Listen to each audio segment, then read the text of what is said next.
गलवान घाटी में चीनी और भारतीय सैनिकों के बीच 2020 में हुई हिंसक झड़प के बारे में ऑस्ट्रेलियाई अखबार ने एक बड़ा खुलासा किया है, जिसमें चीन की पोल खुल गई है।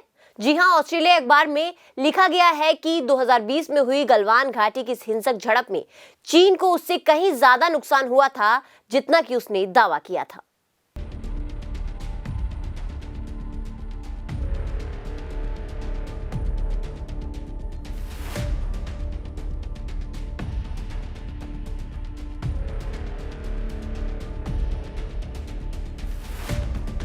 पूर्वी लद्दाख की गलवान घाटी में जून 2020 में भारतीय और चीनी सिपाहियों के बीच की हिंसक झड़प में चीन के 38 सिपाहियों की मौत हुई थी।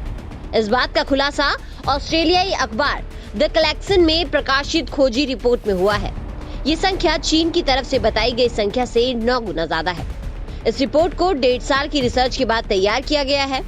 ऑस्ट्रेलियाई अखबार ने इस सारे मामले की जाँच के लिए इंडिपेंडेंट सोशल मीडिया रिसर्चर्स की टीम तैयार की थी, जिसने गलवान डिकोडेड शीर्षक से एक रिपोर्ट जारी की।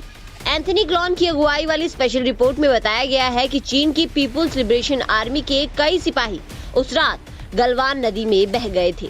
इस रिसर्च रिपोर्ट ने ड्रैगन के सभी प्रोपेगेंडा को ध्वस्त कर दिया है। रिपोर्ट के मुताबिक चीन ने इस झड़प के तथ्यों में हेरफेर करने के लिए 2 अलग अलग घटनाओं को आपस में जोड़ दिया था। चीन ने कभी भी गलवान में मारे गए सैनिकों की संख्या नहीं बताई है, लेकिन पिछले साल उसने झड़प में मारे गए 4 सैनिकों को मेडल देने की घोषणा की थी। रिसर्चर्स ने बताया कि 15-16 जून की रात में 0 डिग्री तापमान में बहने वाली गलवान नदी में कई पीएलए सैनिक डूबकर मर।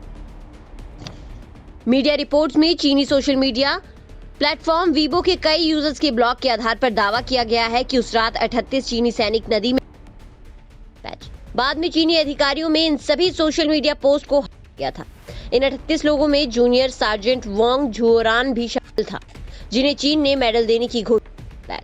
रिपोर्ट में दावा किया गया है कि अप्रैल 2020 के आसपास चीन सेना ने गलवान घाटी में निर्माण कार्य तेज कर दिए थे, लेकिन 15 जून की लड़ाई एक अस्थायी पुल पर हुई थी। भारतीय और चीनी सैनिकों के बीच मई 2020 की रात में तिब्बत में पैगोंग झील के पास भी झड़प हुई थी। चीन का सरकारी मीडिया इस झड़प और उसके बाद की घटनाओं को कवर करने में पूरी तरह से रहा था।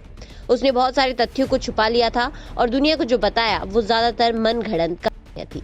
पिछले साल अप्रैल मई में चीन ने ईस्टर्न लद्दाख के सामने वाले इलाके में एक्सरसाइज के बहाने सैनिकों को इसके बाद कई जगह पर घुसपैठ की घटनाएं हुई थी।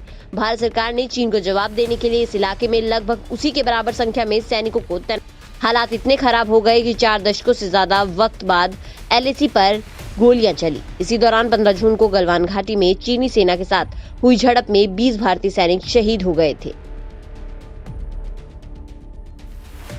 और इसी झड़प में चीन के 38 सिपाहियों की मौत भी हुई थी। लेकिन चीनी सरकार ने हमेशा इस बात को छुपाया, जिसकी पोल अब खुल गई है।